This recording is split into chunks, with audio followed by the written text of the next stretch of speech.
Well, hello. Here we are again, another episode of the Orchid and Kato Show. Big week of wrestling. We just finished up. We're a little bit behind because of your work situation and everything going on. We just finished SmackDown this evening from Tuesday night. We watched it Wednesday. Holy cow. What a great show. But let's talk about what a great show. Let's talk about our shirts. There you go.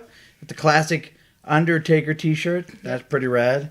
I got the Elite. A little bit of more Bullet Club gear. What do you say? A little bit too sweet? No, thank you. Just too one time? many too sweets. Okay. All right. That's fine. Let's jump right into it. Our first topic of the day. Today, I literally thought the best thing I had seen on WWE in a very long time. We've talked about it on this show, the Daniel Bryan and Miz segments that were presented throughout SmackDown. Mm-hmm. What did you think? I enjoyed them. I thought they were really good. I enjoyed seeing the progression. I feel like they left out some stuff. I feel like that they could have put more stuff in from the feuds, but I understand that they were trying to make them a minute and a half long, not too long, so like you don't lose your interest. So I understand why they cut some stuff out, but I feel like there could have been more stuff put into the promo packages. I mean, when you're producing television, though, you're sort of on a limited time, so right. I didn't have a big problem with any cuts they may have made. I mean, do you feel the same way I felt about it? Do you feel like it was the best thing we've seen on television in a while, or you just thought it was good? I thought it was one of the better segments that we've seen in a while. I wish that we would have seen them live. Mm-hmm. We saw them live, but we didn't see them live on television. I think that kind of stunk that they didn't do like a sit down together on it's the go home show to SummerSlam, and they didn't do anything. Yeah. I don't know. It felt like pretty good build to me. I don't have a lot of complaints about it. I really thought it was, to me right now, it's the match I'm most looking forward to. Right, but don't you think that they should have saved that for SummerSlam? No, I don't think so, because, at the end of the day, you're trying to get people to tune in. So, sometimes I think it's better to give the best stuff right the week beforehand so that you really want to drive eyes toward the biggest thing. That's just my opinion. Mm-hmm. They often do really good promo packs at the pay-per-views themselves. Right. So, I don't know. I think sometimes... You think they'll show something different at SummerSlam? No. I hope not. I would sit through those again. I thought they were brilliant and well-produced and some of the best thing that they've done. So, I loved it. The mark in me always comes out a little bit when it comes to Daniel Bryan. And I get frustrated whenever they have him lose on television. Mm-hmm. This is one of those rare occasions where I really sort of hope he loses. Yeah. Just so the feud isn't over and it continues. I thought it was great. I thought it was the best thing I've seen in weeks. Yeah, I'm excited to see how it all plays out for SummerSlam. So the next thing we're going to jump into, part 2, is the return. Dean Ambrose. What do you think? I thought it was really good. I told you last night that something got spoiled for me for SmackDown, and I'm very disappointed that got ruined for me, because it would have been. Yeah, we didn't watch it live. We watched it on DVR. So right. Yeah. So I'm disappointed that got spoiled, but the crowd popped and it was really good. I thought it was. Yeah, I thought it was good. I think that's the problem in today's world of social media. Mm-hmm. I think it's really sort of important to watch. I know ratings are down, but unless you don't care about that feeling of, oh, cool, this happened. Right. You really got to watch it live now. That's it. And you don't always get moments like that. Mm-hmm. But when they do, you're always disappointed that you didn't watch it as it happened. So, Dean Ambrose came back in some kind of shape, though. Yeah. I know the first thing that people are going to start saying is that, somebody's going to be seeing the wellness policy. So, I don't know. And I know as someone in the medical field like yourself are going to roll your eyes and say, oh, what? But I don't mind my wrestlers being on steroids. I like larger-than-life characters. And I know this is a very old mentality to think of, and I know the steroids aren't healthy, but I just like guys that look like superheroes on my screen. I like that part of it. I know it's harder to get that look without steroids, but it's doable. People could do it. Yeah. Yeah, can they? John Cena does it. Did he? You assume so. Who assumes so? He's a part of WWE. He had to have been in the wellness policy for all those years. You think Triple H is in the wellness policy? But he's not a regular talent. Okay. That's how they get away with that. I don't know. But, I mean, away from the wellness policy, I mean, you think a good thing to have Dean Ambrose back? Yeah, I enjoy him. I know you have some issues with him. You don't really care for his wrestling style, but I like him. No. I like, whenever the Shield came up, those three guys that came up, like, instantly I gravitated toward Dean Ambrose. Like, he was sort of, like, head and shoulders the most compelling interview. And it's not though he was a big content guy, just sort of his mannerisms and his delivery. Like, I thought, I liked Dean Ambrose. I think he sort of got lost in the shuffle of those three guys, and which sort of seemed like a mystery to me, but I don't know. No, I'm all right with Dean Ambrose. I'm not sure how I like jacked up Dean Ambrose, but, time will tell. Yeah. I don't know. So next thing we're going to talk about, you brought it up, so let's jump into it. How often we see these guys come up from NXT, and it sort of feels like they're brought up just to be job guys. Like, they have some pretty good success at NXT. And some of the guys that you can really point to in the last 2 years that's happened to is Sanity's came up, and they haven't been there very long, and they're sort of getting jobbed out. The Perfect 10, he sort of got, he's not sort of, he's really got like pushed to the bottom. Even other guys like the Authors of Pain who aren't really job guys, but like they're not being used in the same way they were at NXT. I mean, the list goes on and on. Right. It's such a mystery of what Vince is going to like as opposed to what worked at NXT. I think that Carmella and who's the Raw Women's Champ? Everybody loves her. Alexa Bliss. Like, those were two that weren't really stars at NXT, and then they moved up to the main roster, and Vince saw something in them, and they, were pushed to the top. So, I don't know. It's very odd, though, right? Yeah, it is odd. It kind of seems like they try to get him in to get a big pop when they need a big pop for a show, and then after that, they're just kind of, there you go. Yeah. I mean, I don't know. But I think that the mentality is that they've really tried to produce is sort of what, internet fans have been complaining a long time about is 50-50 booking, where nobody wins a lot and nobody loses. A lot of people don't lose a lot. Like, 95% of the roster's in that middle of the card.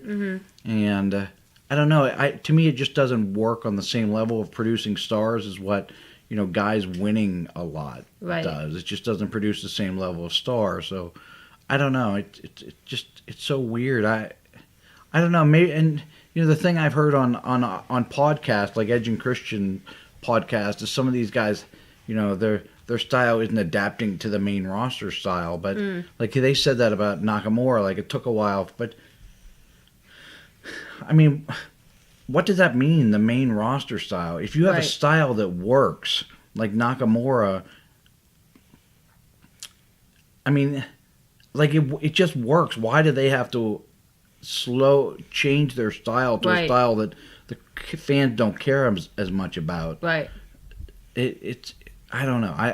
I'm not there, so like I'm only trying to imagine it. But it just, I don't know. If something's working, why change it to something that's not working? Right. Like, if something's not working, then let's do something. But if something's working, don't try to change it into something that's not. So it's counterproductive to me. Do you think that maybe they're not rotating enough older stars out for the generation that's coming in? Because it kind of seems like NXT is always getting new faces and always is changing. So then NXT changes into, they push their talent up to WWE, and then the problem is that WWE already has so many stars, and like nobody's leaving.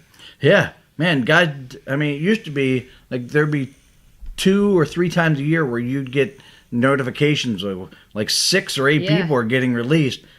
I can't tell you the last time. I mean, nobody gets fired there anymore. I mean, you really have to screw up. I mean, Randy Orton, I know we don't want to get into this thing, but like that guy's not going to get in any trouble. Like guys just don't get released. Girls don't get released anymore. It's so crazy. Right. I mean, I really like Heath Slater, and I wish that they'd push him.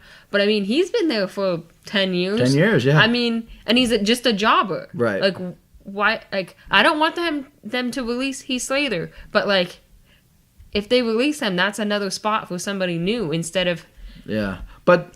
I mean, if they're bringing somebody else up, somebody else has to fill that Heath Slater spot. So who's going to fill that, job guy that still gets over every time he goes out spot? Right. That's not.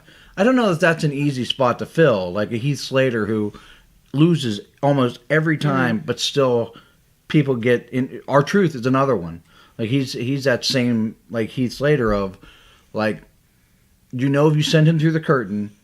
And even though he loses every single week, people are still going to get with what they're doing. That's I think maybe in some ways, that's a harder spot to fill than the Seth Rollins who wins 85% of his matches. Like, you send a lot of guys out there and you have them win over and over and over again, they're going to stay over. Mm-hmm. So, I don't know. Yeah. I think maybe Heath Slater's spot a little tougher than maybe people. Right, but just like generally speaking, like somebody who's been there for so long and hasn't really had any huge storylines, why not replace them with somebody else who could potentially have a great storyline? I don't know.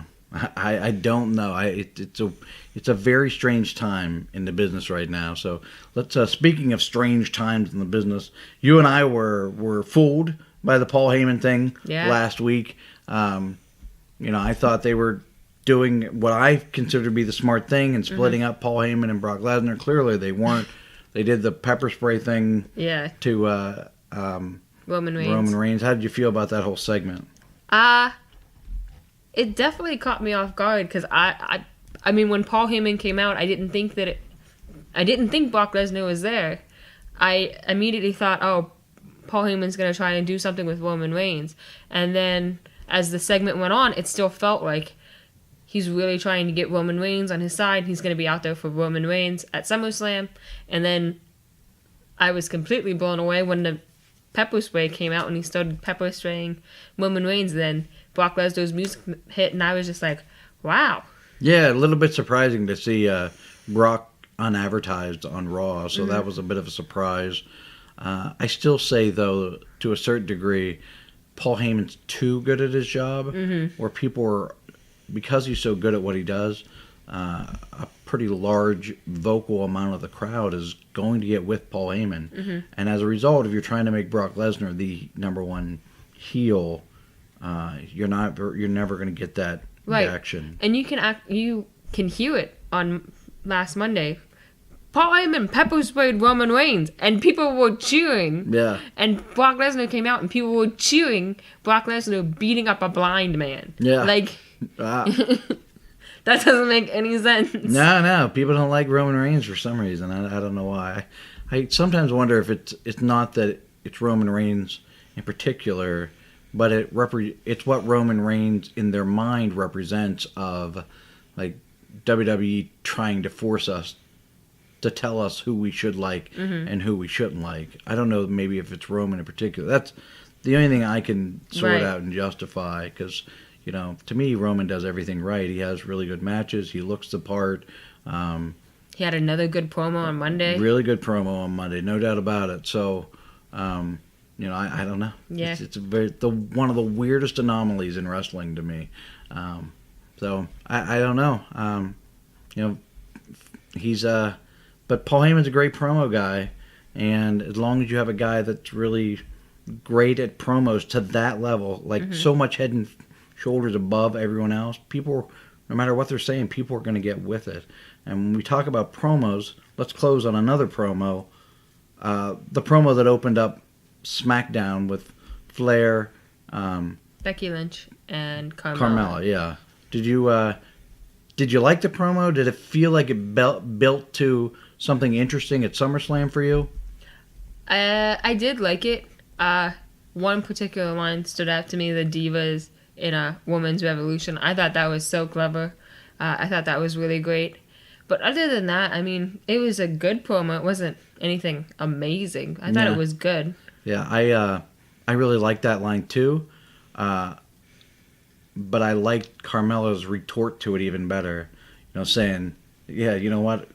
I am a diva. Look at me. Look at my body. Look. You know, I am what you two cannot be." Like, she just came across as a perfect heel. Like, she's so much better at promos than almost every other woman. She has that it factor on a level that now, you know, we've talked about before. The matches, her execution a little bit is just so. But when your charisma is so high, and I mean, she looks amazing. She looks like a movie star. So she looks like a television star. So, like, to me, I don't know, if we did that woman's thing, I'm not sure that I would leave Carmella off of that anymore. I mean, she's really moving up for me. I think that, like, if she comes away, she doesn't need to win this Sunday. If she comes away carrying her weight match-wise with those other two women, I mean, I think that you leave the title, you either leave the title on her or get the title back to her, because she is, she's money. So, agree, disagree? You pretty disagree, right? I don't really like Carmella. For the right reason or the wrong reason? I think for the wrong reasons. I don't know. I maybe it's for the right reasons. I don't like her voice. Like, I can't get through her promos because of her voice. Okay. Like, I can't listen to it because my ears start to bleed. Like, her voice is just so annoying. And, if she doesn't have it in the ring and, like, she can't get me with the promos, like... Yeah, okay. So you don't like the promos? No, I can't. I mean, I don't need you to like them, but you can't even be like, I want to punch her in the face, like that. I want to punch her in the face because her voice is annoying, Well, but that's a good thing. I guess. Yeah, I don't know. I think to me, she gets a good reaction as a heel, and that's what I want from my heels. I want people to boo. I can agree with that. That she gets good heat. Fans will boo her. Yeah, I agree. Because you know why? Mella's money. That's a good line. No. Huh? No. No. All right. Well, I guess that's it for this week. Anything else to add before we wrap it up? This has been really good. Give me the 2 sweet. Nope. We'll see you next time.